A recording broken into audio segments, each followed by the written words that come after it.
nunca tuvieron un mango, ni Mereco ni mi padre. Por las tardes, a la salida de la escuela, yo corría hasta la juguetería para mirar un avión en la vidriera.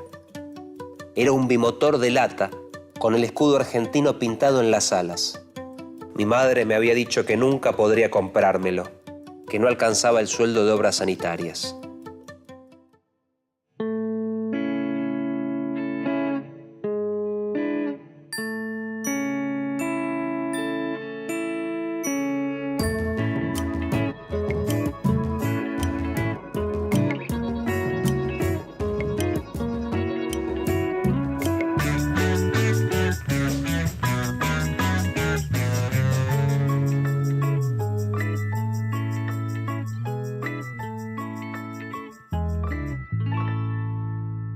Claves de lectura.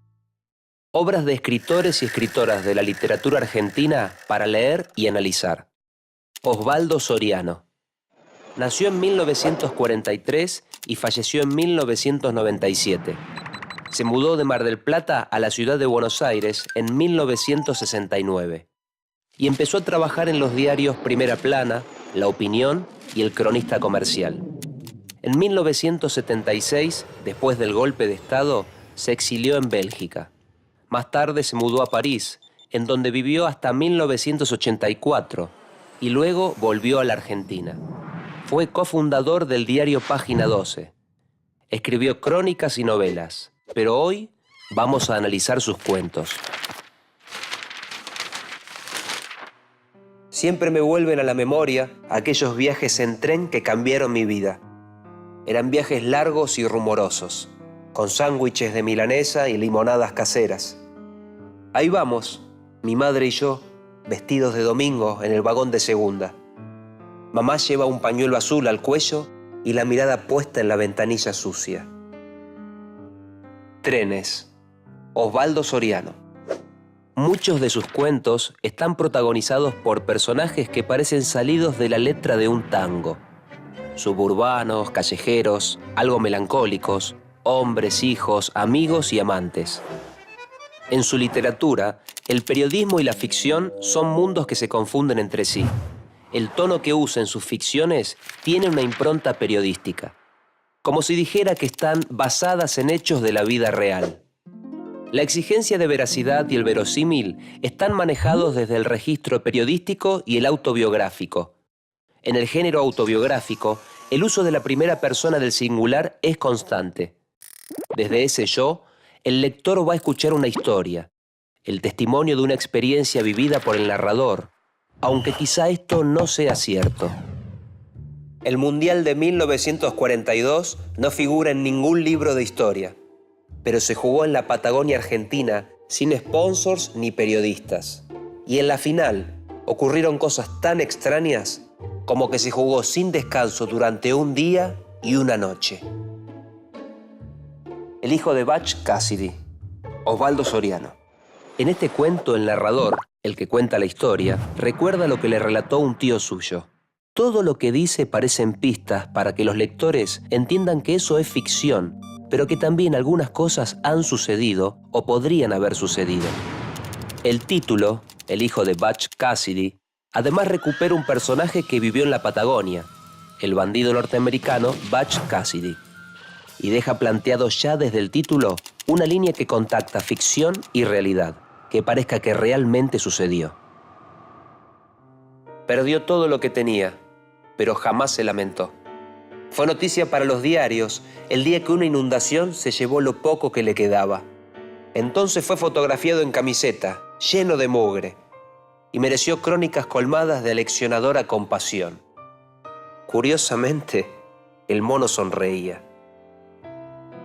José María Gatica, Un odio que no conviene olvidar. Osvaldo Soriano.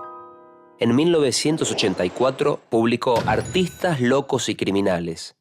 Y en 1988, Rebeldes, soñadores y fugitivos. Los dos libros son colecciones de textos publicados antes en los diarios. Muchos de ellos no son ficciones, sino que constituyen historias de vida, brevísimas biografías, investigaciones o anécdotas sobre personajes como, por ejemplo, la semblanza del boxeador José María Gatica. texto que le dedicó a otro escritor argentino, Julio Cortázar, quien había escrito un cuento sobre un boxeador tiempo antes.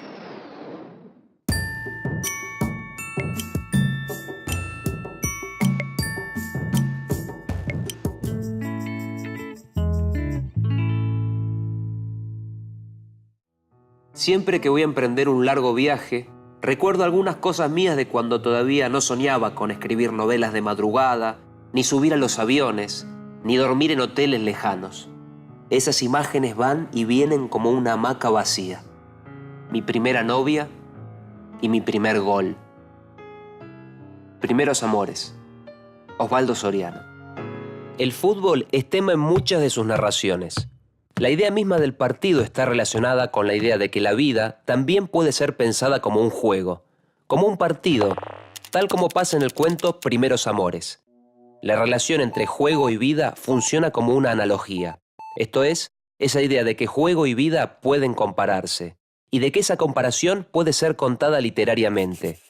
Mejor aún, de que solo literariamente esa comparación se vuelve real. Según el Tribunal de la Liga, que se reunió el martes, faltaban jugarse 20 segundos a partir de la ejecución del tiro penal. Y ese match aparte entre Constante Gauna, el shoteador, y el Gato Díaz al arco, tendría lugar el domingo siguiente en el mismo estadio a puertas cerradas. El penal más largo del mundo. Osvaldo Soriano. En el penal más largo del mundo, Deportivo Belgrano y Estrella Polar definen el campeonato desde los 12 pasos. Se llama así porque el penal finalmente se cobra días después de haber sido sancionado, a puertas cerradas. Como nadie puede entrar a la cancha, un grupo de hinchas arma una especie de posta con la información de lo que sucede en el campo de juego. El cuento llama a reflexionar sobre las relaciones entre una vida que termina, la del arquero, y otra que comienza, la del delantero. Ya sea por la edad, ya sea por la profesión, ya sea por la suerte. Y también deja plantada la extraña sensación de que el que ganó al mismo tiempo perdió. Por ejemplo, si un gol ya no es tan importante porque nadie lo recuerda, la victoria deja de hacer efecto. Cruzamos la calle en silencio. Al llegar a la esquina no pude contenerme y me eché a llorar como un tonto. Mi viejo caminaba cabizbajo, pero imperturbable, y fue a sentarse bajo el árbol donde, según él, había pasado la noche el general Belgrano. Vidrios rotos. Osvaldo Soriano. Otros de sus cuentos tienen como protagonistas a los mecánicos y a los ingenieros, los autos y las motos. Muchos hacen hincapié en el desencuentro entre padres e hijos. Hijos que recuerdan a los padres y esa es la historia. El recuerdo, que también a veces parece un poco ficción porque no sabemos bien si responde a un hecho real o no. En esos cuentos aparece la ruta o el camino. Los protagonistas parecen como si estuvieran perdidos, en algunos casos porque no saben qué hicieron con su vida, en otros porque no saben qué van a hacer, como si fueran protagonistas de una historia que se cuenta en movimiento. Quizás lo único que me propongo al escribir es quitarle cierta solemnidad que tiene la literatura, divertirme escribiendo y abrir un mundo que mezcle la aventura con una especie de parábola política del humor. Hasta ahora lo he conseguido en alguna medida, pero me gustaría ir más lejos si pudiera. Al menos lo voy a intentar. Encuentro entre Marco de Nevi y Osvaldo Soriano. Los cuentos de Osvaldo Soriano narran historias de ruta, de partidos de fútbol o de padres e hijos. Allí el periodismo y la ficción son mundos que se confunden entre sí. Algunas veces esas historias repiten ciertas estrategias para contar de la misma forma historias diferentes. Otra de sus estrategias es la de lograr empatía con sus lectores y lectoras, captar aquello con lo que esos lectores y lectoras podrían identificarse. Alguna vez escribió: un escritor está siempre igual de solo que un corredor de maratón. De esa soledad debe sacarlo todo: música celeste y ruido de tripas.